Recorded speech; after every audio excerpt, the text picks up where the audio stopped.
et je commence l'enregistrement. Je vais commencer aussi à partager mon écran. Normalement, vous devriez le voir. Est-ce que, Marion de la Fourmilière, tu peux me faire un petit pouce en l'air si tu vois bien mon écran? Génial. Pouce en l'air.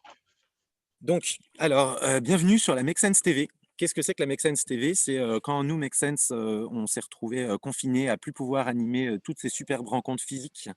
On a décidé de tout passer en digital parce que c'est pas parce qu'il y a, ce concept de distanciation sociale, il faut de la distanciation physique, mais on pense qu'au contraire que c'est dans ces périodes-là qu'il faut, s'intéresser aux autres et essayer d'être le plus solidaire possible. Donc on a permis à tout, on a continué nos formations en ligne, de faire des témoignages de gens, qu'on entend rarement, des aides-soignantes, des SDF, des associations qui proposent des actions de solidarité à plein de citoyens et de citoyennes. Et voilà, donc il y a ça a vachement bien marché pendant le premier confinement et là, on relance la Make Sense TV.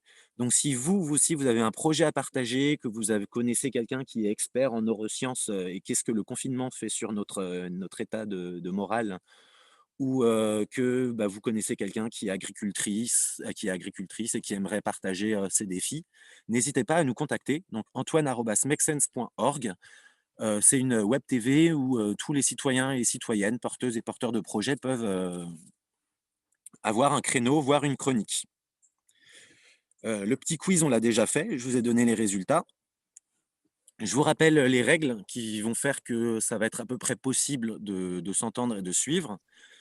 La première règle, c'est que, si vous ne parlez pas, vous coupez votre micro pour pas qu'on entende, des bruits de chips, un chien, qui joue du violon ou, un marteau-piqueur. Si, par exemple, vous faites des travaux dans votre chambre. Et l'idée, c'est la participation. Donc la Make Sense TV n'est pas là pour but pour, qu'on s'assoie dans le canapé et qu'on reste ad vitam aeternam devant la télé. La Make Sense TV, sert à créer du lien pour que, les gens passent à l'action. Et donc moi, je vous propose, plusieurs actions, dans le cadre de cette, conférence. C'est la fourmilière, ils sont en train de passer en gouvernance partagée, mais ils auront peut-être besoin d'un coup de main. Donc, si vous avez du temps et que vous êtes convaincu par la mission sociale de cet assaut, n'hésitez pas à aider Marion et à vous porter volontaire pour l'aider à rédiger ses statuts, son règlement intérieur, etc., etc. La deuxième action que je vous propose, c'est que suite à cette discussion qu'on va avoir, il y a notamment des gens du collectif Open Opal qui sont présents. Eh bien, on va essayer de rédiger une petite fiche avec, des exemples de différents règlements intérieurs, des exemples de chartes, des méthodologies pour embarquer les gens, pour les valider, des retours d'expérience. Et donc l'idée, ce serait qu'on réussisse ensemble à faire une fiche comme un petit, Wikipédia qui permettra à tous les gens et toutes les personnes qui ont envie de passer en gouvernance partagée d'avoir des ressources pour pas se retrouver, tout seul à galérer avec des mots incompréhensibles. Voilà, ceci étant dit, l'agenda, l'ordre du jour, ça va être l'introduction qu'on vient de terminer pile poil dans les temps, une présentation de la fourmilière par Marion. Ensuite, on va parler rapidement des chartes, de ce que c'est, à quoi ça sert, de comment aussi on peut construire un règlement intérieur. Puis enfin, on va parler de statut. Et le sixième point, ce sera des questions-réponses et les prochaines étapes. Sachant que je regarderai régulièrement sur le chat pour voir s'il y a des questions. Mais tout d'abord, je vais laisser Marion, que je vais épingler, mettre en évidence pour tout le monde. Je passe les slides, donc Marion, t'hésite pas à faire un cri de fourmi quand tu veux que je passe la prochaine slide. C'est quoi le cri de la fourmi? Alors, le cri de la fourmi, je sais pas, je crois que Maxence est présent, peut-être peut m'aider dans le cri de la fourmi. Ce sera un petit. Très bien, Ça te va? d'accord. Ok, Quand tu fais ça, parfait. je passe la slide. Donc, je te laisse la parole. Qu'est-ce que c'est que la fourmilière et quels sont vos défis, notamment sur la gouvernance partagée? Déjà, bonjour à tous. Donc, du coup, Marion, cofondatrice de La Fourmilière. Aujourd'hui, c'est moi qui parle, mais ça aurait pu être n'importe qui d'autre. L'objectif, c'est simplement de pouvoir porter le message et expliquer aujourd'hui ce qu'est La Fourmilière et nos enjeux. En fait, au départ, comment est née La Fourmilière? On était un groupe de potes qui s'est rencontré à l'étranger dans une ONG. On est rentré en France et on a voulu continuer à se voir, à s'amuser ensemble. Sauf qu'on a voulu continuer à se voir et s'amuser, mais en se rendant utile. Donc, on a commencé un peu à réfléchir à comment se rendre utile. Le plus simple était en fait d'aller s'engager dans des associations à Paris, puisqu'on était tous à Paris.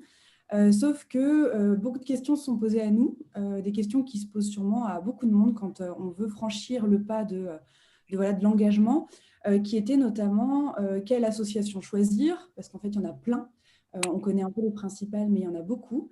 Et puis, au-delà de ça, est-ce que ces associations vont être fun? Est-ce que ça va être sympa? Est-ce qu'on va s'y plaire? Et surtout, il y avait aussi la question de l'engagement. Parce qu'au-delà de ça, c'était on va aller dans des associations, mais en fait, il faut s'engager très rapidement, alors qu'on ne sait pas forcément si l'esprit nous correspond et si, voilà, si les gens sont sympas. Donc, on a quand même essayé de trouver quelques assos au début. On a été les tester et puis on a trouvé comme ça une, deux, trois, puis quatre associations un peu sympas qui acceptaient qu'on y aille de manière ponctuelle. Et en fait, on a commencé à ramener nos potes et qui ont ramené eux-mêmes d'autres potes ou leurs frères, leurs sœurs, leurs dates, leurs parents. Et aujourd'hui, on se retrouve à 7000 personnes sur un groupe Facebook de gens qui sont en fait super chauds pour essayer voilà, de s'engager à son échelle. Mais l'idée, du coup, c'est qu'aujourd'hui est née vraiment une communauté. J'insiste sur le mot communauté. On n'est pas une plateforme. Alors aujourd'hui, on a un site internet parce qu'on était obligé d'avoir un peu une vitrine. Mais l'idée, c'est vraiment de garder pardon, ce côté, et non goder, pardon, ce côté communauté, groupe de potes, et du coup, de vouloir aller s'amuser ensemble en se rendant utile. Du coup, à ça, on a greffé en plus d'autres activités de la fourmilière. Alors peut-être que Antoine, Tinou, tu peux passer. Je vais faire le petit bruit du coup, avec notre vision et ce qu'on est devenu. Donc du coup, l'objectif, c'est de rendre le bénévolat, ou en tout cas l'engagement, aussi en gros fun et accessible qu'un verre entre amis. Donc de rendre ça cool et de rendre ça facile. Du coup, on a nous-mêmes commencé à organiser des missions qu'on a appelées des fourmissions. On est un peu les pros des jeux de mots, vous verrez. Donc des fourmissions, en fait, ça va être des grands ramassages de déchets, ça peut être des maraudes, ça peut être de la végétalisation urbaine. On a organisé des soupes impopulaires. Alors la soupe impopulaire, ça a été de renverser le principe de la soupe populaire. Par exemple, on a été dans un centre d'hébergement d'urgence où on a fait de la soupe toute la journée avec les résidents et on a été tous ensemble à distribuer aux gens dans la rue. Voilà, on organise tout ça nous-mêmes. Est née aussi une autre belle histoire qui sont les cours de français. Donc les cours de français by La Fourmilière. En fait, il se trouve qu'on a une grande communauté aujourd'hui aussi de primo-arrivants qui se sont greffés à La Fourmilière en tant que bénéficiaires, du coup, qui viennent prendre des cours de français. On a 500 personnes à peu près toutes les semaines qui prennent des cours de français, mais aussi en tant que bénévoles. Et donc, sur ces 500 personnes, on a aujourd'hui 70 primo-arrivants qui eux-mêmes font du bénévolat et qui sont même parfois engagés dans La Fourmilière, qui sont au conseil d'administration aujourd'hui. Voilà, alors aujourd'hui, on est à Paris.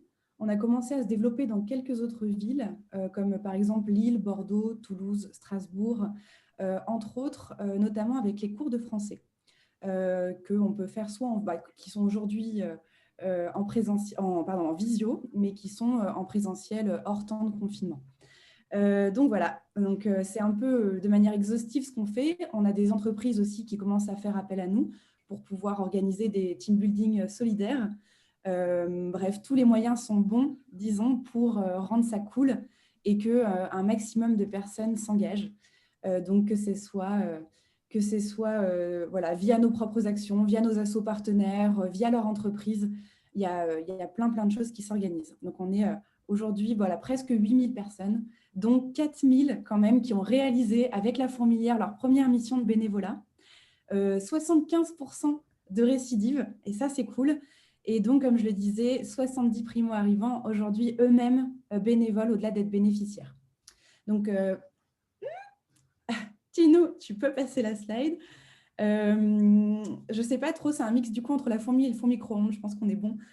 Alors, du coup, concrètement, en fait, j'ai oublié de passer la slide, mais voilà, c'est ce que j'expliquais. On organise beaucoup d'activités, des espaces de partage et de discussion.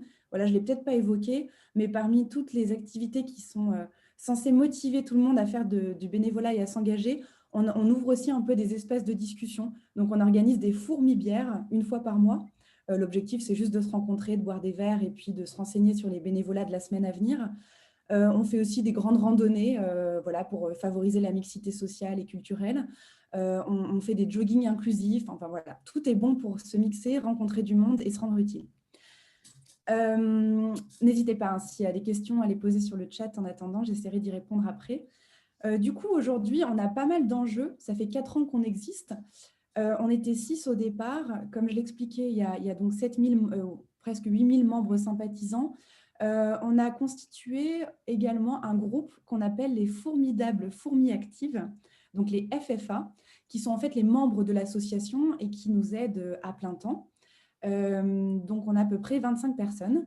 Et sauf qu'aujourd'hui, on se rend compte, après 4 ans, qu'on a du mal en fait à renouveler le groupe, le bureau qu'on appelle le fourministère. Donc voilà, il y a le fourministère aujourd'hui et les formidables fourmis actives. Le fourministère étant grosso modo les cofondateurs et 2 autres personnes en plus qui se sont intégrées par la suite. On a du mal à pérenniser l'association, dans le sens où on a du mal à renouveler notre fourministère et on a du mal à engager véritablement nos formidables fourmis actives. On se rend compte que ça repose toujours beaucoup sur nous. Et sauf que nous, comme ça fait 4 ans et qu'on fait ça tous en plus de notre travail, on a un peu, voilà, ça commence un peu à s'essouffler. Il y avait un petit manque d'énergie ces derniers temps. Alors, il faut savoir que moi, depuis un mois, j'ai quitté mon travail pour m'engager à plein temps sur l'asso et que du coup, vient un peu de là cette nouvelle impulsion aussi, qui est qu'on a besoin en fait de trouver un nouveau modèle, une nouvelle façon de faire pour justement faire en sorte que tout le monde puisse prendre des décisions, que l'association repose plus que sur quelques personnes, mais vraiment sur un max de personnes et que ce soit le plus horizontal possible. C'est un peu la condition pour que en fait, la fourmilière perdure et que le jour où voilà, les cofondateurs ou les autres personnes engagées aujourd'hui veulent se retirer parce qu'elles n'ont plus le temps, parce qu'elles ont d'autres choses à faire, voilà, l'idée, c'est soit que ça puisse continuer à tourner. Donc, on s'est rendu compte qu'en fait, peut-être un des freins à ça, c'est qu'on n'avait pas vraiment de parcours utilisateur défini. En fait, on ne savait pas vraiment comment devenir voilà, FFA, comment devenir fourministre, quelles étaient les conditions d'entrée, de sortie, de fonctionnement. En fait, c'était hyper flou, ce qui fait que même nous, quand on voulait par exemple organiser des réunions ou solliciter des personnes de nos cercles proches, on ne savait pas vraiment comment le faire. On avait l'impression que tout le monde n'était pas forcément motivé. Du coup, comme tout le monde n'était pas forcément motivé, on ne les intégrait pas à nos réunions. Et comme on ne les intégrait pas à nos réunions, forcément, c'était un peu le serpent qui se mord la queue. Il y avait une démotivation un peu sous-jacente. Donc, du coup, aujourd'hui, voilà, l'idée, c'est d'essayer de mettre en place cette gouvernance partagée pour faire en sorte qu'un maximum de personnes s'engagent et que voilà, on puisse se structurer.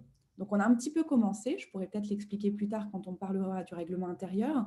On a commencé à créer ce qu'on a appelé des tribus thématiques.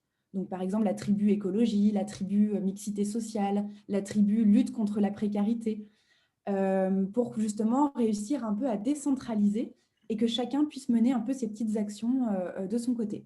Mais tout ça, ça nécessitait à un moment de s'organiser et du coup de rédiger un règlement intérieur et peut-être revoir nos statuts. Donc voilà où est-ce qu'on en est et tous nos enjeux actuels. Parfait. Et je tiens à préciser, Marion, que tu as tenu exactement dans le temps qui t'était imparti. Je te félicite. Ça, c'est mon Euh, côté un peu rigide, Tino, que tu connais. Je rigole. Merci.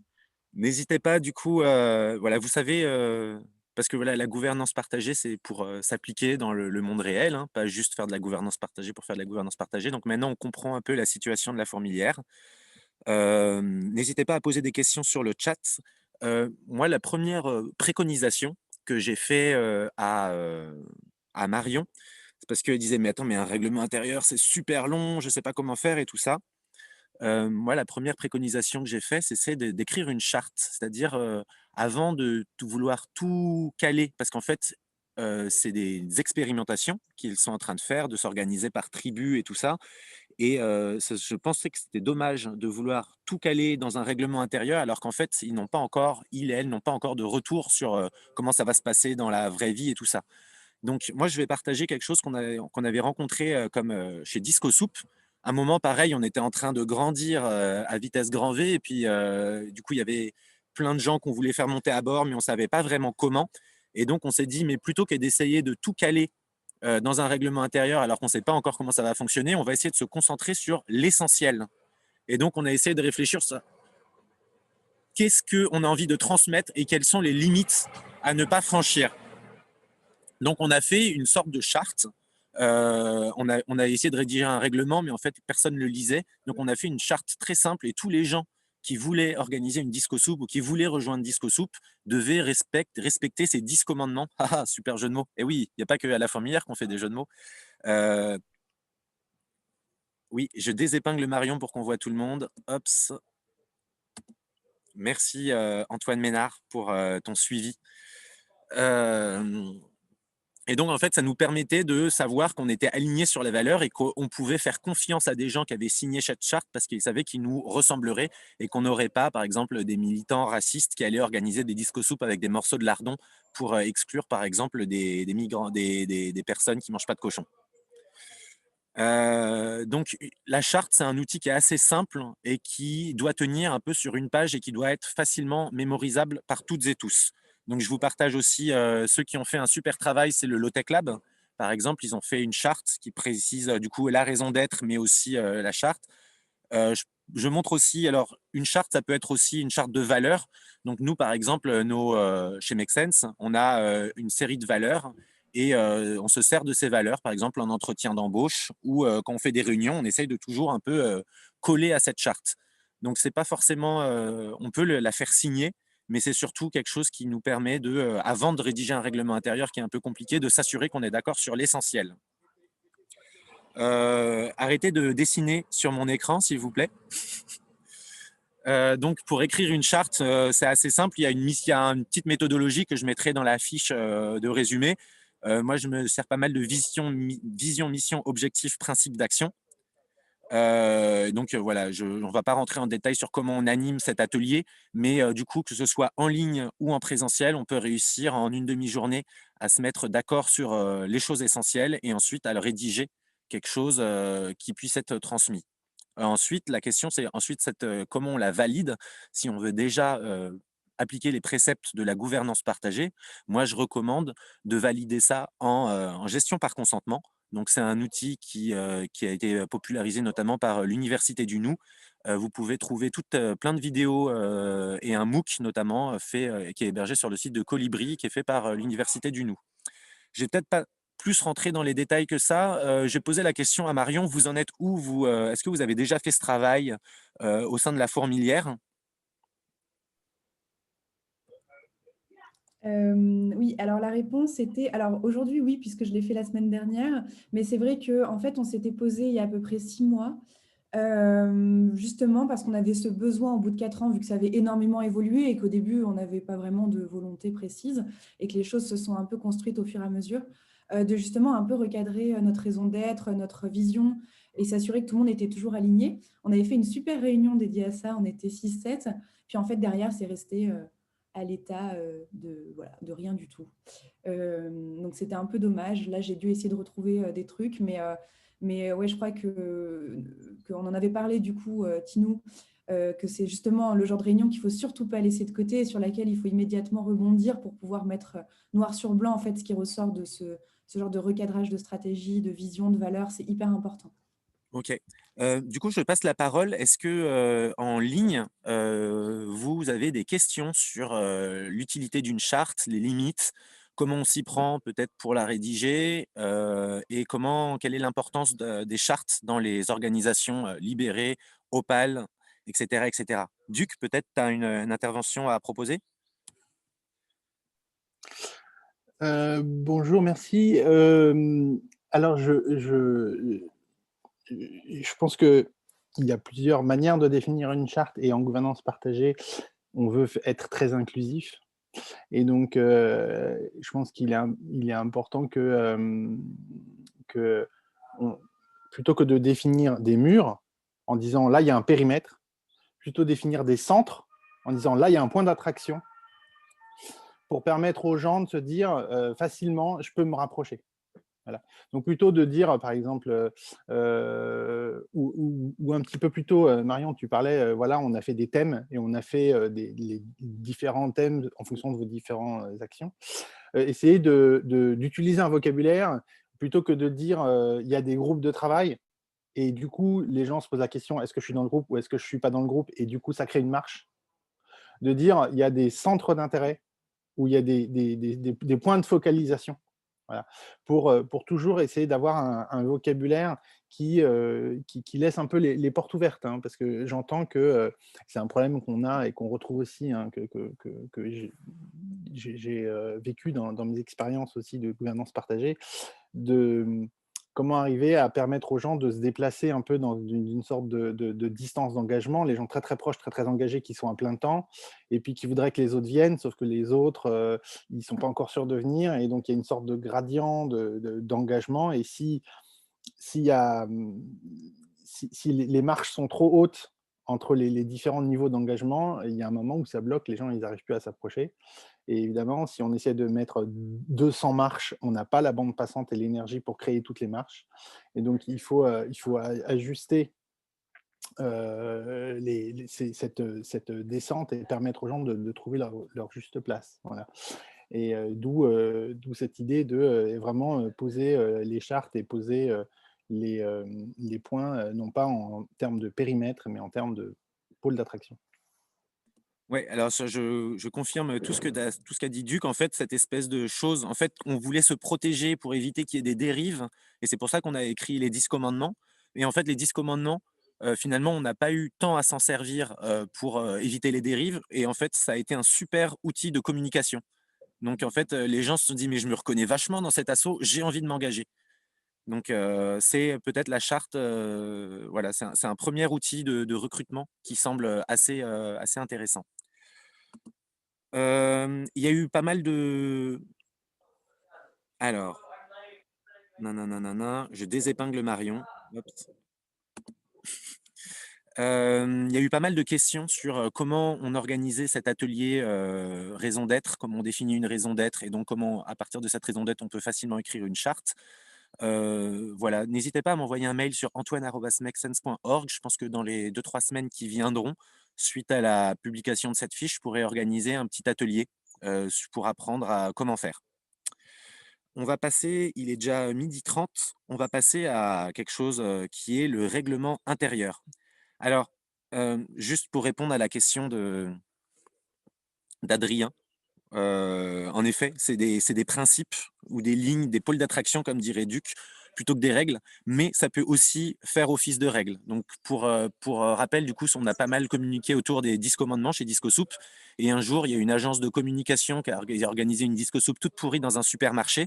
Et on a pu se servir du fait que l'ensemble de notre communauté était alignée sur ces règles pour pouvoir un peu lui rentrer dans l'art et lui dire de ne pas utiliser le branding Disco Soup alors que c'était une opération commerciale. Donc ça fait à la fois pôle d'attraction, mais ça peut permettre aussi de montrer les limites de ce qu'on veut et ce qu'on ne veut pas au sein d'un mouvement.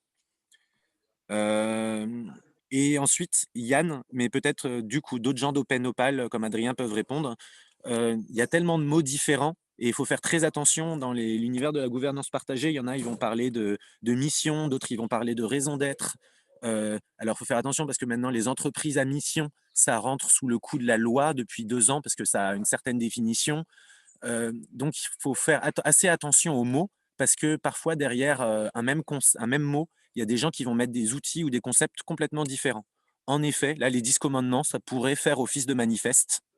Mais voilà, je préfère continuer à appeler ça une charte, mais peut-être que d'autres gens d'Open Opal ont des retours là-dessus. Je vous laisse activer votre micro. Ouais, Adrien, du coup. Après, c'est vrai qu'en fait, le mot, il est important qu'il soit partagé au sein du collectif, parce que chacun va avoir ses interprétations, comme tu le disais. Pour moi, une charte, c'est pas quelque chose de contraignant dans ma définition. C'est ce que je disais, c'est plus, ça va être plus des pratiques, des principes directeurs qui vont faciliter notamment l'onboarding des nouveaux. parce que on a aussi ces sujets en ce moment sur OpenOpal et pas mal de feedback. C'est OK, comment ça fonctionne? Donc la documentation, elle peut venir aider pour justement un petit peu orienter. Et pour moi, c'est pas des règles au sens où il y a un contrôle. Enfin, le collectif, il s'autorégule et ça fait quelque chose un peu d'opposable pour la discussion, ce qui fait que quand quelqu'un dépasse les limites, on a aussi la responsabilité à titre individuel d'exprimer une tension pour pouvoir aller justement… le recadrage, il va se faire de manière un petit peu naturelle à partir du moment où les gens qui rentrent dans le collectif adhèrent à la vision et aux valeurs, quoi. Donc en fait, pour moi, l'enjeu, il est au niveau de l'onboarding sur le filtre de l'adhésion aux valeurs. Une fois que la personne est intégrée au collectif, tu vas plus être sur de l'ajustement mutuel et ces chartes, elles permettent de faciliter justement la résolution de tensions aussi. Ça, C'est un peu comme ça que je vois. c'est hyper intéressant ce que tu dis. Il y a un autre outil qui est beaucoup utilisé dans la facilitation, notamment en gouvernance partagée, c'est une sorte de cadre de sécurité. Donc, c'est-à-dire que si tu sais que tu rentres dans un mouvement, tu sais que tu vas être régi par ces valeurs et tu sais que, évidemment, elles sont discutables, on peut les revoir tous les ans en organisant des discussions puis des propositions, mais tu sais qu'à minima, tu as un safe space sur ces valeurs-là. Et ce qui est intéressant aussi, c'est que pour notamment les gens vont tous se sentir responsables et garants de ces valeurs. C'est-à-dire que moi, par exemple, si à un moment dans Disco Soup, je fais quelque chose qui ne correspond pas aux 10 commandements, et ben même quelqu'un qui est arrivé depuis 2 jours dans Disco Soup, il peut me dire mais Tinou, tu respectes, tu respectes pas les 10 commandements. Et en fait, il aura raison. Et je dirais ah ouais. Ben... Et en fait, du coup, c'est bien parce qu'en fait, c'est des choses sur lesquelles il n'y a plus besoin de discuter au jour le jour. Et ça, en effet, ça allège pas mal de travail et ça peut faciliter pas mal de prise de décision ou de tension. Ensuite, on verra que des valeurs ou une charte, on peut décider de les mettre à jour. Mais bon, ça, c'est un travail un peu plus long. Mais en tout cas, c'est vrai que ça évite le côté process qui peut être un peu long et on part presque dans la culture où en fait, sans même se poser de questions, on sait qu'on va respecter ces règles-là. C'est Duc qui parle, peut-être au risque d'avoir l'impression de paraphraser pour certains, je pense qu'on peut décrire cette posture par rapport aux chartes et à ces documents dans des modèles en gouvernance partagée, comme étant un support et en dessous et non pas une règle au-dessus. Dans une organisation traditionnelle, vous votez la loi et après la loi est au-dessus des gens. Dans des organisations centrées sur l'humain, en fait, tout ce qui compte, c'est les relations entre les humains. Et donc, ce qui compte, c'est pas, c'est nous, entre nous, de bien se comprendre et de bien se partager et de créer du lien entre nous. Et la charte est un support de conversation pour faciliter la discussion. Et en fait, au lieu de dire Tinou, tu respectes pas la charte, j'ai envie de dire Tinou, le fait que tu respectes pas la charte signifie que tu ne nous respectes pas nous. Et la charte, c'est un prétexte pour démarrer la conversation. Donc, on met en dessous la charte, en dessous des liens humains, par opposition à des systèmes qui vont dire, bon, ben voilà, la charte, c'est le truc au-dessus, et du coup, on n'a jamais le droit d'y déroger à 0%. La justice française, elle ne fait pas deux poids, deux mesures, quoi. C'est la même loi vraiment stricte pour tout le monde. Alors qu'en gouvernance partagée, il y a un moment où si tu arrives à expliquer, à mettre tout le monde à l'aise avec le fait que tu vas déroger à la charte sur ce point-là, l'esprit est plus fort que la lettre. Tout à fait. J'en profite pour prendre une question hyper intéressante. Comment, comment éviter les interprétations sur les principes et valeurs de la charte? Faut-il être très spécifique, détailler les comportements qu'on souhaite observer ou ne pas observer? C'est une excellente question parce qu'on voit qu'il y a beaucoup par exemple, d'organisations, des entreprises, par exemple, qui se dotent d'une charte, mais en fait, c'est juste un outil marketing. Et voir, il y a des mots comme démocratique, inclusif, durable, qui en fait peuvent porter à confusion. Par exemple, est-ce que la voiture électrique est durable? Bah, chez Make Sense, il y a des gens, ils pensent que oui, il y a des gens, ils pensent que non. Et alors, je crois que c'est Adrien. Alors, qui est-ce qui a mis? Bon, j'arrive pas à retrouver qui a répondu, du coup, je vais répondre, mais je crois qu'il avait plus ou moins répondu dans le chat. Il y a un exercice qui doit se faire un peu tout le temps, c'est de regarder sur un peu comment on illustre les principes de la charte par des exemples concrets. Donc, par exemple, Moi, je ne perds pas une seule occasion dans mon organisation Make Sense de dire, «Oh là là, mais Vic, franchement, tu m'as tellement sauvé, la vie là sur ce point-là. Tu tellement, tu respectes tellement la valeur numéro 8, expect anyone to be your best teammate». Ou alors, quand je vais à un créaton, par exemple, et que je vois que mes collègues, ils ont fait un super buffet bio, zéro déchet, local, solidaire et tout ça, je fais: «Putain les mecs, vous êtes vraiment trop forts, vous êtes trop forts sur la valeur numéro 5, practice what you preach». Donc, l'idée, c'est aussi soit dans le quotidien d'illustrer ou de féliciter les gens qui respectent ou mettent bien en valeur la charte, soit aussi il y a des exercices plus corporate de, par exemple, dans le cadre d'un séminaire, voilà, les valeurs de l'entreprise, c'est ça. Comment aujourd'hui, dans le contexte actuel, on peut faire honneur à nos valeurs. Et donc, c'est des exercices qui peuvent être faits en séminaire pour préciser euh, comment ça s'illustre par des gestes concrets ou pour peut-être aussi étayer certains termes qui peuvent être très ambigus. Il est 38. Je propose qu'on passe au règlement intérieur parce qu'on risque de courir un peu. Hops. Alors, à quoi ça sert un règlement intérieur? Un règlement intérieur, ça va permettre de pouvoir spécifier de manière un peu détaillée le fonctionnement interne de l'organisation. Donc généralement, quand il y a des gens qui s'engagent dans une association, peut-être sur le long terme ou en tant qu'employé, on leur demande de signer un règlement intérieur. Et dans ce règlement intérieur vont être détaillés, par exemple, les processus de sortie, d'entrée et plein de choses assez importantes qu'on peut retrouver, par exemple, dans ça. Donc ça s'appelle Community Canvas. Je l'ai un peu modifié parce que moi, j'ai fait un Sense Community Canvas pour les organisations à mission. Mais en fait, une organisation va avoir beaucoup de mal à fonctionner si auparavant, on n'a pas prévu comment on fait rentrer les gens. Une fois qu'ils sont rentrés dans l'organisation, quelles sont les règles? Quels sont leurs parcours utilisateurs? Comment ils sortent ou comment ils se font sortir s'ils ont outrepassé les règles? Est-ce qu'ils ont droit à un interview pour s'expliquer? Qui est présent pendant ces interviews? Qui décide de qui exclut qui? Selon quelles raisons? Quels sont les contenus qu'on partage? Sur quels canaux? Qui est responsable de quoi? Comment sont élus les responsables de tel cercle? Comment on s'organise en interne? C'est énormément de questions qu'on ne va pas avoir le temps de voir en entier. Et moi, par exemple, l'exercice que j'ai donné à Marion de la Fourmilière, que j'ai à cœur d'accompagner là pendant les quelques mois, pendant leur transition vers une organisation libérée, c'est déjà de mettre au clair toutes ces choses-là. Marion, peut-être, est-ce que tu peux nous dire, toi, à peu près, comment vous envisagez peut-être votre organisation en interne? Alors, en fait, on a, pour pouvoir déjà avoir des premiers fondements à ce règlement intérieur, on s'est réunis avec justement les autres membres de l'association pour essayer justement déjà d'être dans une démarche un peu participative et collective de, selon vous, quelles sont les conditions d'entrée dans l'association en tant que FFA, quelles sont les conditions de sortie, quel va être le fonctionnement entre les différentes tribus, justement. Même le fonctionnement en tribu, hein, c'est assez nouveau. Et donc, on ne s'est pas vraiment reconcentré sur tout ce qui était justement vision, mission, tous ces premiers cercles-là. On s'est vraiment concentré sur le fonctionnement et les règles qu'on va instaurer entre nous.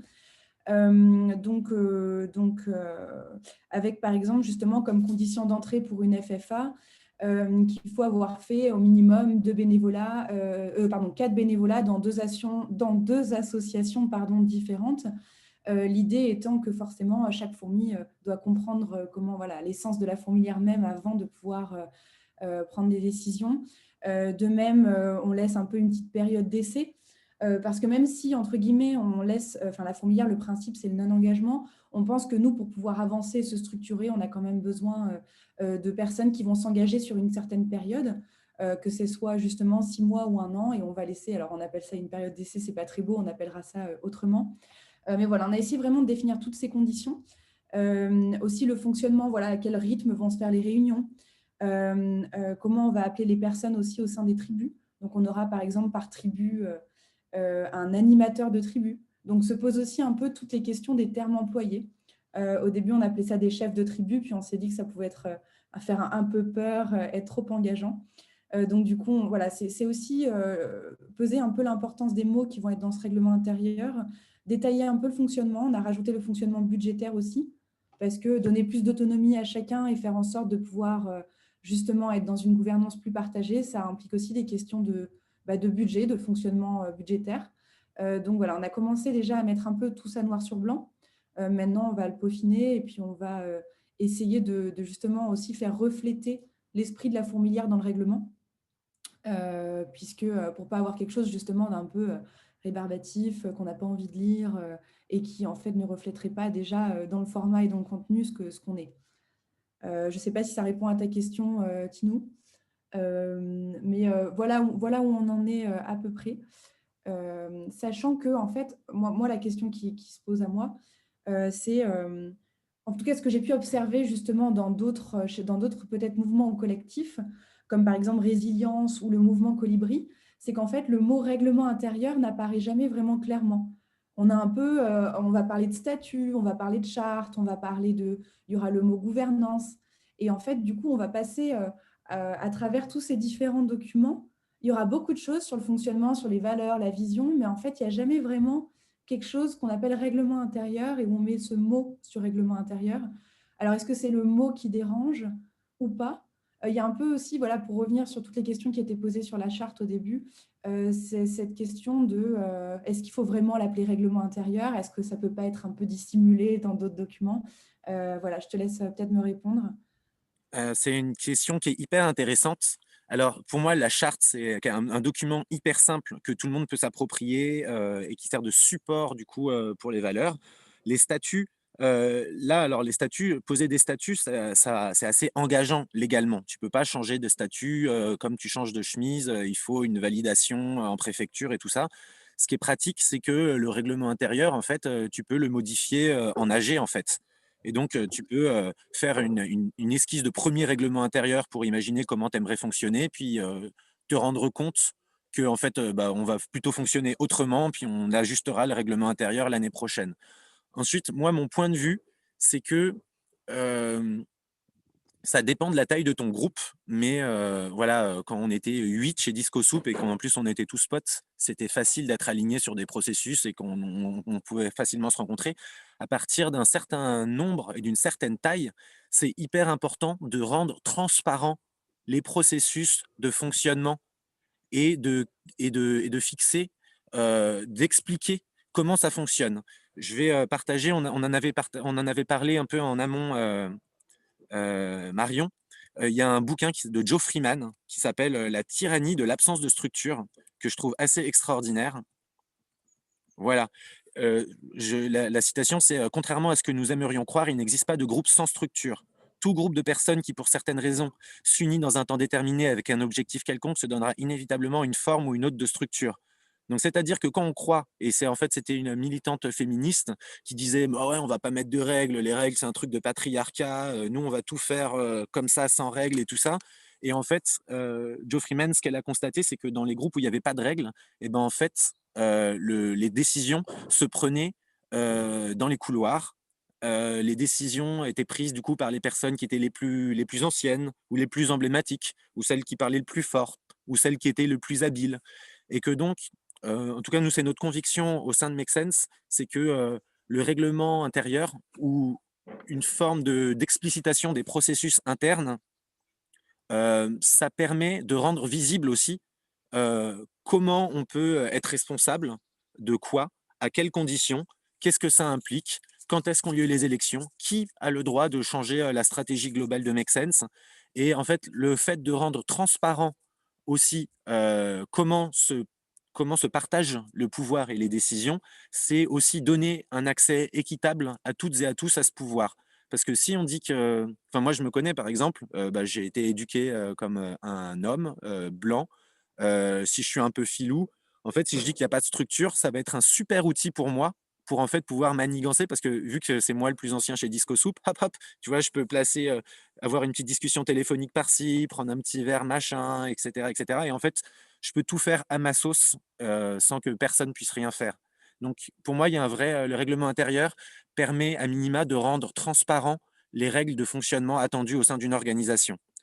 Donc idéalement, ce qui se passe, c'est que, en fait, sans forcément rendre ça avec un document austère qu'on va signer, mais par exemple, quand on accueille par exemple des employés, des nouveaux employés chez Make Sense, on leur explique comment sont prises les décisions, qui peut postuler, à quel poste, selon quelle modalité, à quel moment. Et ça, on le formalise plutôt dans notre livret d'accueil, plutôt que dans un règlement intérieur. Mais en tout cas, c'est visible et c'est à la connaissance de toutes et tous. Est-ce que dans le collectif Open Opal, vous avez peut-être que vous n'êtes pas d'accord? Est-ce que ça vous donne envie de rebondir, de compléter? Ouais, Duc, J'ai vas-y. très, j'ai très envie de rebondir. Je pense que nous, on distingue assez fortement un processus et une tradition. On écrit. Moi, je pense que si tu es parfaitement en gouvernance partagée, pure, etc., donc les cerveaux des gens sont connectés, on est en coordination, etc. On n'a pas besoin, alors c'est le cas quand on est très peu nombreux, effectivement, on n'a pas besoin de se fader beaucoup de documentation, mais la réalité, c'est qu'on est dans un monde où il y a toujours des gens qui arrivent de l'extérieur, qui connaissent pas la gouvernance partagée, qui présupposent que ton organisation, elle est gérée comme une bonne vieille pyramide, et donc qui présupposent plein de choses et qui disent, bon, voilà, il faut qu'il y ait des règles, quoi. S'il n'y a pas de règles, c'est le bordel. Et donc, il ne faut pas arriver un peu de haut en leur disant non, tu comprends rien, quand tu comprendras la gouvernance partagée, tu verras, c'est bien. Il faut évidemment répondre à ce besoin et à cette aspiration qu'ont les gens d'avoir des règles. Et en même temps, sauf que moi, je n'ai pas envie de poser ces règles-là. Et ce qu'on a dit, c'est dans notre structure, au Vietnam, on est 250. Mais à Paris aussi, hein, dans notre communauté, c'est pareil. En fait, il y a une tension assez créatrice entre les légalistes qui veulent documenter des process, parce que quand même, il faut que ce soit carré tout ça, et les partisans de la responsabilisation qui disent non, mais on est libre et tout, chacun, il suffit d'être un peu bienveillant et apporter du soin à l'autre, et puis on va résoudre les tensions. Et donc, il y a cette double, il y a ces deux camps, j'ai envie de dire, avec les gens qui font des process, qui proposent des process et qui essayent de faire croire à tout le monde que c'est le règlement intérieur, et les autres qui relativisent un peu le truc en disant oui, enfin, ce qui compte quand même, c'est de se respecter les uns les autres.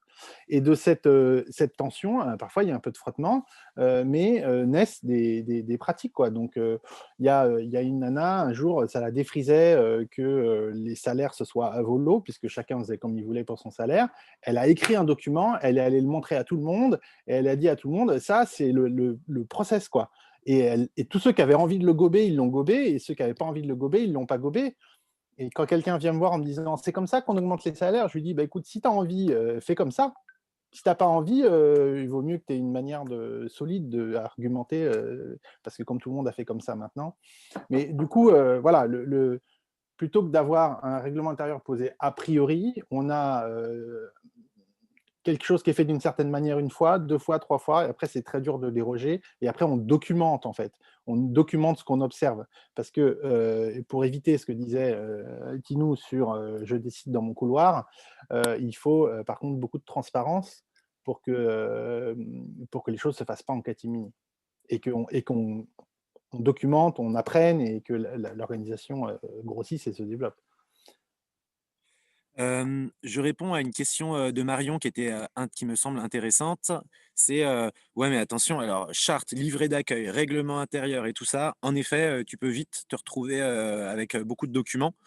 Euh, donc pour moi, déjà, le principal, il y a un impondérable, c'est la charte. Et ensuite, au fur et à mesure que ta structure va devenir de plus en plus grande et complexe, ensuite, pour moi, c'est un peu le syndrome en fait, si tu veux gagner du temps par la suite, c'est bien de prévoir ces documents. Donc, en fait, je pense que, comment dire,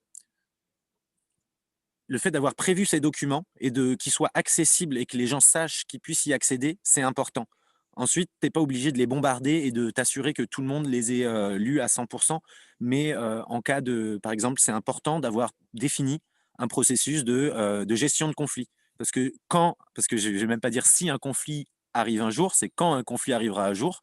C'est normal qu'il y ait des conflits. C'est peut-être même souvent une bonne chose. Eh ben, si, entre guillemets, on essaye de fixer les règles en même temps qu'on règle le conflit, eh ben, on se retrouve dans des situations qui peuvent être très stressantes, et pour les personnes en conflit, et pour les personnes qui essayent de résoudre le conflit.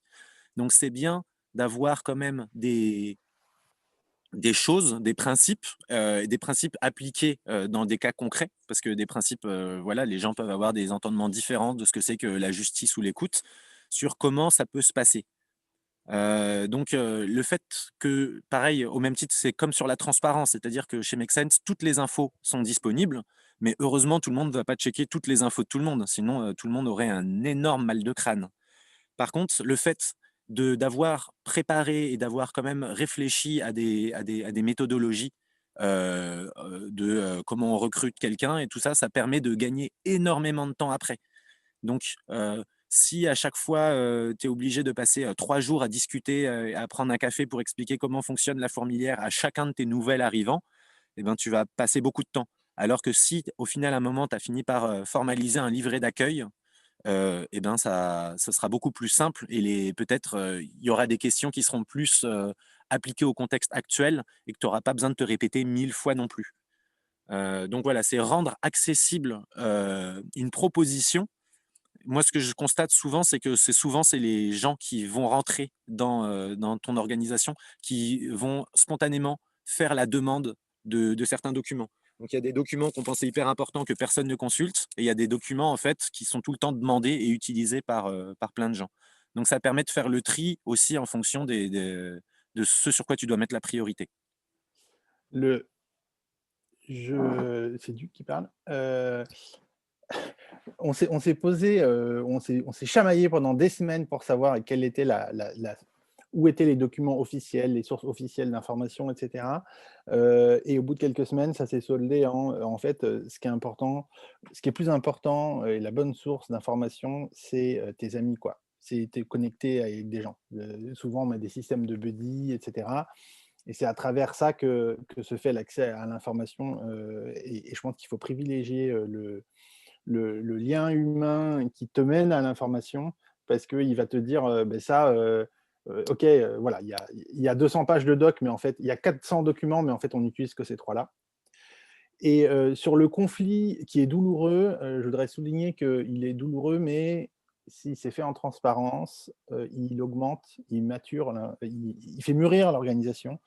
Et parfois, je crois qu'il y a pas beaucoup d'autres méthodes, quoi. Et parce que si tu résous un conflit sans utiliser une autorité du genre je suis le patron, donc voilà, vos gueules les autres, ou la patronne, ça montre à tout le monde comment est-ce qu'on peut résoudre des conflits sans utiliser un statut, une autorité hiérarchique. Et donc ça empower, ça met les autres en capacité de ah ouais, ils ont résolu le conflit comme ça, ok, ben, la prochaine fois je peux le faire moi, quoi.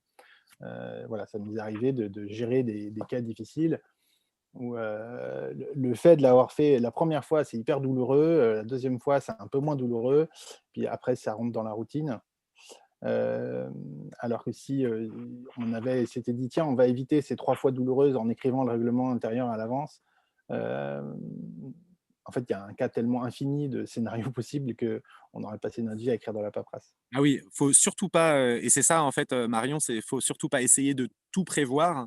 Par contre, moi je considère que, par exemple, au sein de Make Sense, on a des gens qui on est plutôt jeunes, hein, chez Make Sense. Moi, du haut de mes 33 ans, je fais partie des plus vieux et en fait, du coup, on a un organe qui s'appelle, le Pool of Mediator et en gros, c'est des gens, postulent et intègrent, n'importe qui, de l'organisation et en fait, ces gens reçoivent par exemple une formation à la gestion de conflits. Et donc, quand ils repèrent qu'il y a des tensions et que ça pourrait poser problème après, ces gens, par exemple, ont reçu une formation à la CNV, à la gestion de conflits, et ils se sentent moins désemparés. Donc, dans le règlement intérieur, tout simplement, les gens sont visibles. On ne force pas les gens, mais dès que n'importe quel employé peut dire ah bah tiens, je me sens pas à l'aise par rapport à cette situation, je sais que Olympe a suivi la formation et qu'elle est dans le pool of Mediator, et ben bim, je peux lui demander conseil. Je peux lui demander de faire une médiation. Donc pareil, là, c'est rendre visible peut-être parce que sinon, une personne, par exemple, qui est en conflit avec quelqu'un qui est hyper légitime, elle va se dire ah non mais c'est sans doute lui qui va avoir raison, je vais me taire. C'est des choses qui arrivent assez souvent. Alors que s'il y a un organe qui est visible avec des gens qui ont suivi une formation, la personne va se sentir légitime pour dire bah écoute, moi je me sens pas bien avec cette situation, je vais appeler une personne tierce. Même si elle vient d'arriver dans l'organisation il y a 2 semaines et qu'elle connaît pour l'instant pas suffisamment bien les gens pour sentir un lien suffisamment fort pour oser se confier à titre amical, on va dire. Est-ce que vous faites des formations à la gestion de conflits en visio sur ce format, par exemple? Eh ben, là, je laisserai la parole peut-être à OpenOpal par la suite, qui va peut-être proposer du coup des chroniques. Moi, j'ai suivi des formations, mais je ne maîtrise pas suffisamment le sujet pour en proposer. Mais on va essayer d'en proposer sur le reste de la Web TV. Je file, il est déjà 58. Sachez que ce sera enregistré pour celles et ceux qui doivent filer et que vous pourrez regarder la fin après. On organisera, je pense, régulièrement d'autres sessions. Il y a peut-être 2-3 choses importantes à partager sur les statuts aussi. Euh, ah oui, je vous transmettrai aussi dans la fiche là, à toutes ces personnes qui sont inscrites, je vous enverrai des exemples d'organisations libérées, comment des exemples de chartes, de règlements intérieurs, de kits d'accueil qui vous permettront de gagner du temps et de vous inspirer, de regarder ce qui est utile pour vous ou pas.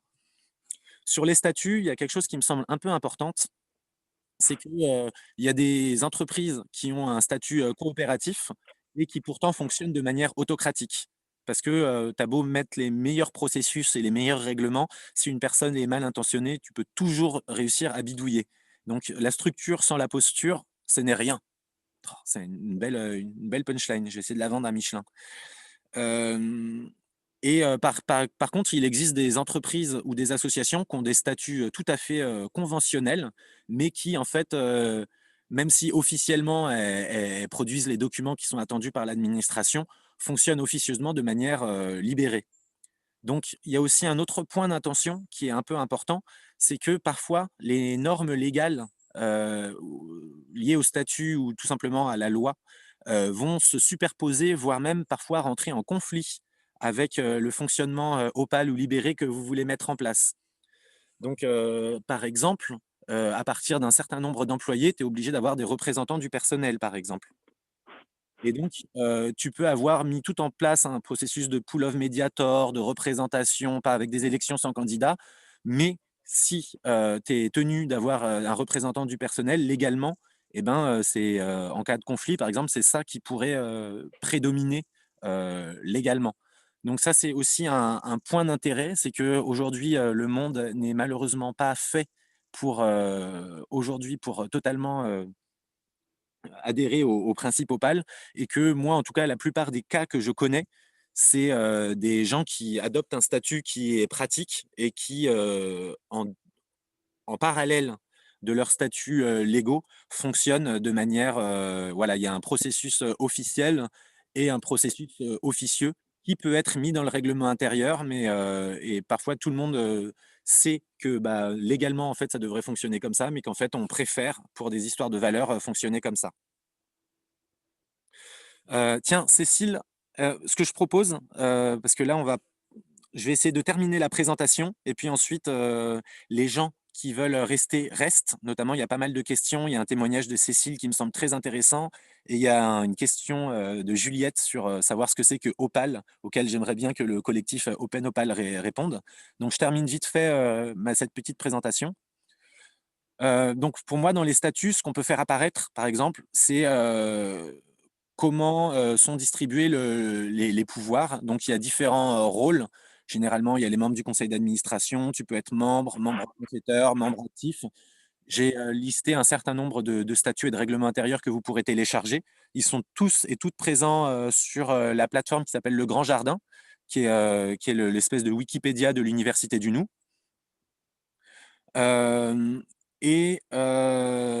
Voilà, donc déjà, ce que vous pouvez faire, c'est qu'en effet, parfois, la préfecture retoque les statuts que vous avez voulu mettre, parce que vous avez voulu mettre sous format légal vos valeurs éthiques et comment vous fonctionniez, et parfois, la préfecture, elle n'aime pas du tout ça.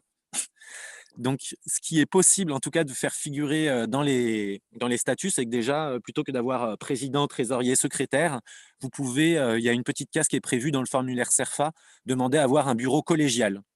Et par exemple, vous précisez dans le bureau que la prise de décision au sein du bureau collégial se fait selon les normes de gouvernance partagée précisées dans le règlement intérieur.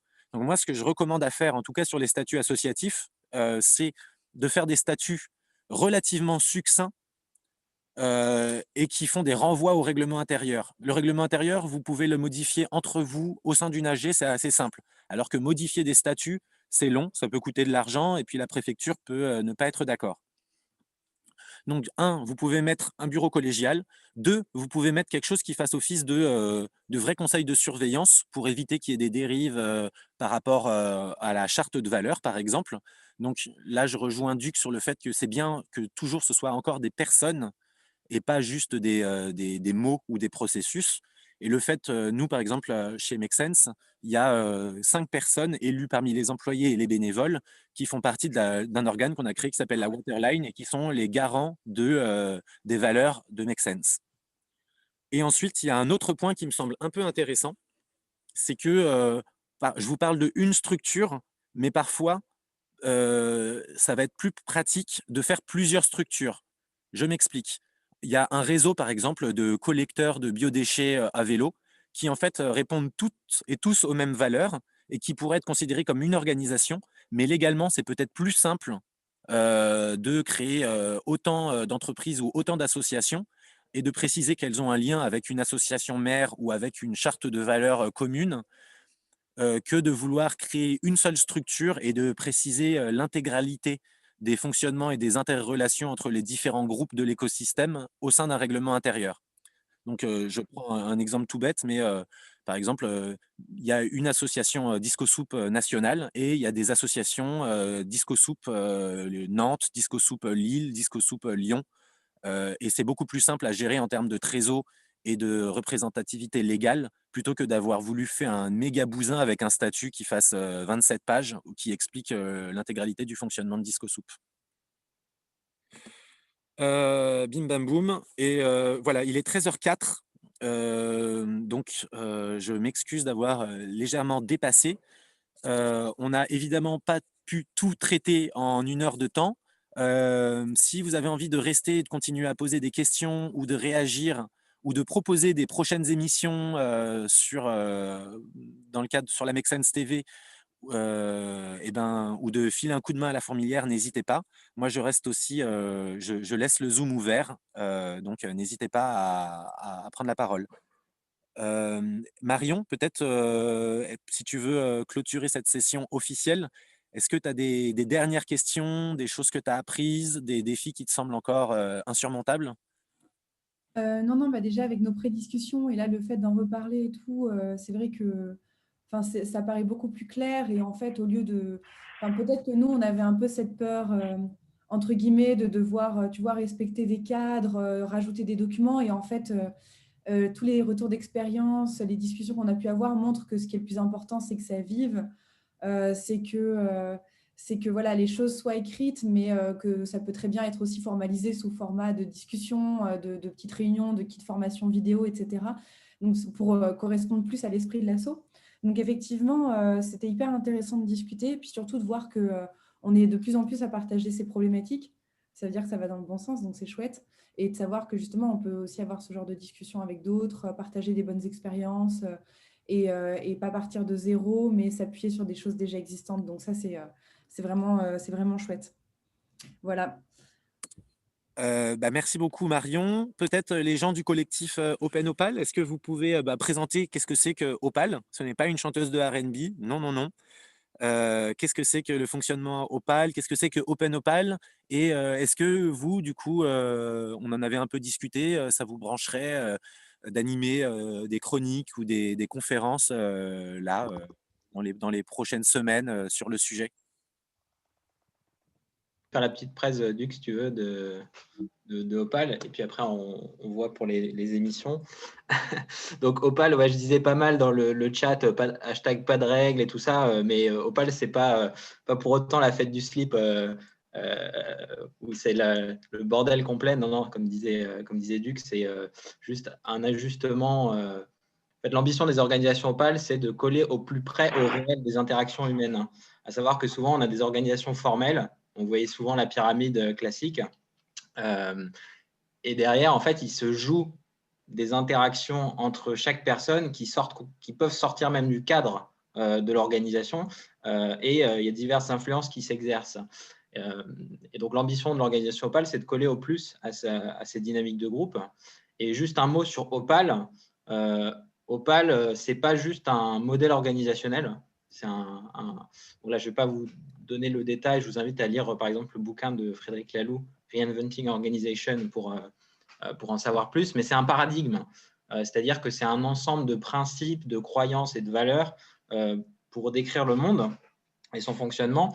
Donc, ça va beaucoup avec ce que tu disais, Tino, la posture. C'est-à-dire que la gouvernance partagée, si on le voit comme un modèle organisationnel, selon la posture, ça peut très bien être détourné et utilisé de manière un peu autoritaire. Et donc, en fait, Opal, c'est à la fois le système de valeurs et les pratiques qui vont se déployer. Comme le disait Duc, plus ou moins documenté, ça dépend un peu des écoles. Mais grosso modo, si on parle donc du système de valeurs, ça tourne autour de l'harmonie, de la bienveillance, mais aussi de l'expression de la créativité de chacun, de l'authenticité. Et il y a aussi quelque chose autour de l'innovation et de l'efficience. On a de la création et de l'apport de valeur. Et donc, dans notre bouquin de référence là, dont on parlait, ils sont décrits 3 piliers qui ont été traités et qui tournent beaucoup. Enfin, la gouvernance partagée fait partie de ces piliers. Nous, on appelle ça l'auto-organisation, mais c'est exactement ça. C'est comment faire en sorte que les interactions humaines soient organiques et contextuelles en fonction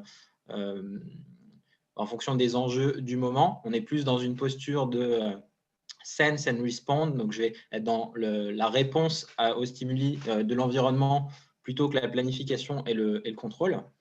Donc, derrière une raison d'être qui est évolutive, cette raison d'être, elle est émergente des individus, c'est-à-dire que chaque individu a ses causes et c'est ce qui les rassemble. Et la raison d'être, et c'est un peu la différence avec parfois les entreprises libérées. Donc, pour ceux qui sont intéressés, on a pas mal de vidéos sur YouTube. On a une chaîne qui explique les différents concepts et les différentes pratiques. Mais par exemple, par rapport à l'entreprise libérée, où c'est souvent à l'initiative d'un patron qui veut aller vers plus d'autonomie, etc. Là, on est plus dans une logique d'émergence du collectif avec cette actualisation de la raison d'être en fonction de l'évolution de chacun. Donc ça, c'est un pilier, la raison d'être, l'autogouvernance, quoi. Et le dernier, c'est le cadre pour la plénitude. C'est comment est-ce qu'on met en place un cadre dans lequel l'être humain peut déployer la meilleure version de lui-même, où on n'est plus dans des dépendances affectives et chacun va pouvoir exprimer aussi ses tensions en toute bienveillance. C'est-à-dire qu'il y a un travail sur l'affirmation de soi au sein d'un collectif harmonieux. Et c'est pour ça que, on aura peut-être l'occasion d'en parler dans des vidéos suivantes, mais plus il y a de la confiance dans le groupe, et finalement, moins on va avoir besoin de décrire des règles, parce que ça se fait de manière naturelle. Donc voilà, les organisations Opal, c'est ces trois piliers-là. Après, il y a plein de choses à raconter sur comment ça fonctionne en interne, mais voilà, je pense que je vous ai donné un petit aperçu et on a pas mal, comme je disais, de vidéos qui expliquent aussi comment ça fonctionne. Et je reprends juste là aussi une question de Lucas qui me semble hyper intéressante. On a ce même principe avec Make Sense, c'est qu'on a des partenaires financiers, on a des clients, et en fait, comment on fait pour faire coïncider le fait que on a envie de voir venir au jour le jour avec le fait que parfois il faut présenter des stratégies. En gros, c'est un peu comme au patinage artistique, hein. Parfois, quand tu es responsable d'une organisation, tu dois faire des figures imposées. Et c'est là où tu dois jongler habilement entre ce que racontent tes statuts et comment tu fonctionnes officieusement. Donc, il y a des trucs, c'est mieux de rester flou et de fonctionner un peu en mode processus évolutif. Et par rapport à cette notion de stratégie, une des caractéristiques qui est décrite, c'est que en fait, faire des plans sur 3 ans, 5 ans, ça sert à rien parce que tu te retrouves dans une espèce d'effet tunnel où tu as bossé sur des trucs qui au final ne s'appliquent plus quand tu as fini de les construire. Donc nous, chez Make Sense, ce qu'on fait, c'est qu'on a besoin de se donner des objectifs par pays, par équipe de pays, par thématique, par fonction support aussi. Mais on a conscience que c'est vers ça qu'on va essayer d'aller, mais qu'on ne s'est pas non plus gravé dans le marbre. Et ce qui est important, c'est nos valeurs. Ce n'est pas la stratégie qu'on essaye de mettre en œuvre comment dire, mener à bien notre mission et nos valeurs. Donc là, par exemple, l'année dernière, on voulait essaimer et faire plein d'événements physiques dans 5 villes de France. Et puis là, bim, le Covid. Et évidemment, on s'est pas dit: «Non, on va quand même faire des événements physiques, oh là là!» En fait, on a complètement changé les indicateurs de succès de notre semestre et puis, on s'est adapté par rapport au contexte. Donc on essaye d'aller dans une direction. C'est utile quand même quand on a un certain nombre d'employés. On est quand même, 120, hein, chez Make Sense et on est dans 8 pays différents et cetera et cetera. Donc on essaye de donner une direction, par équipe, qui va d'une certaine manière adapter nos valeurs par rapport à un certain métier, par rapport à un certain contexte géographique. On essaye de se donner les moyens pour avoir des marches intermédiaires, mais on sait que on va faire du mieux qu'on peut en fonction du contexte et on s'autorisera en cours de route à modifier la stratégie s'il y a besoin. Ouais, exactement, tu es sur une logique parce que c'est un outil très intéressant, mais tu es sur une logique du présent. C'est-à-dire que je projette des intentions et ça me permet de prendre des décisions, notamment de priorisation, maintenant. Et tu sais que dès demain, plus tu avances dans le temps, plus ton outil il est obsolète. Et en fait, la grosse erreur que font beaucoup de grosses boîtes, c'est de vouloir coller à leur schéma directeur.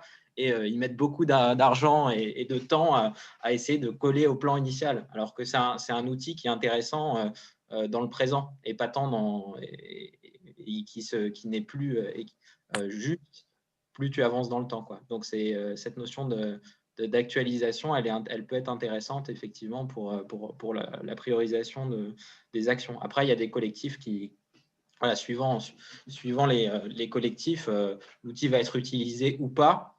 Ça dépend du besoin, mais ça reste un outil très intéressant, quoi. Et il y a une théorie qui s'appelle l'effectuation. Je vais juste jeter le mot-clé là parce que c'est trop long d'expliquer. Mais l'effectuation qui promet un peu la posture entrepreneuriale que vous pouvez chercher sur Internet ou on pourra en reparler, mais c'est le sujet d'une autre conférence, quoi. Voilà, je vais juste conclure. Il y a quelque chose qui disait, il y a des trucs sur le doute dans le chat. Et en effet, le fait de dire, bon, voilà, on va essayer de se projeter à 1 an, à 3 ans et à 10 ans, mais en fait, on ne sait pas. Et par contre, ce qui nous relie ensemble, c'est qu'on sait pourquoi on veut y aller et comment on aimerait s'y prendre. Mais voilà, et puis pas hésiter à dire que par rapport à vos partenaires, voilà la stratégie qu'on aimerait faire.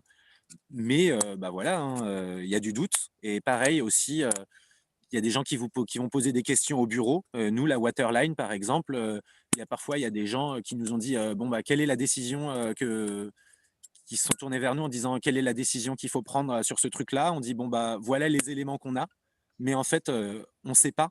Donc on a un avis sur tel sujet, sur tel aspect, mais la décision vous revient à vous et faites au mieux avec les infos dont vous disposez, quoi.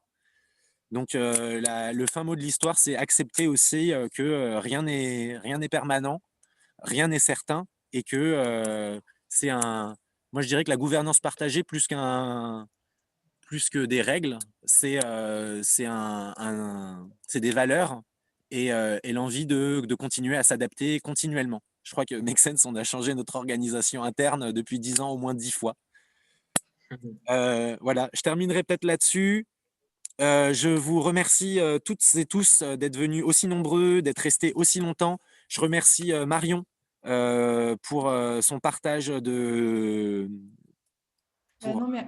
merci et n'hésitez pas justement après par la suite à me contacter si vous avez des idées, si vous avez même d'autres choses à partager. Nous, on est hyper preneurs. Ou si vous voulez tout simplement participer aux missions de bénévolat de la Fourmilière. Voilà, on sera hyper contents d'échanger avec vous. Voilà, je pense que tout le monde a kiffé la Fourmilière et je remercie aussi chaleureusement les membres du collectif Open Opal qui sont venus aussi répondre à vos questions et qui, je l'espère, proposeront aussi sur la Make Sense TV d'autres sessions sur plein de sujets qui leur tiennent à cœur et qu'ils ont envie de partager. À bientôt. Merci à toutes et tous d'être venus et voilà, le replay sera disponible et n'oubliez pas, voilà, la Make Sense TV, c'est votre télé. N'hésitez pas à proposer des émissions. Ciao, ciao.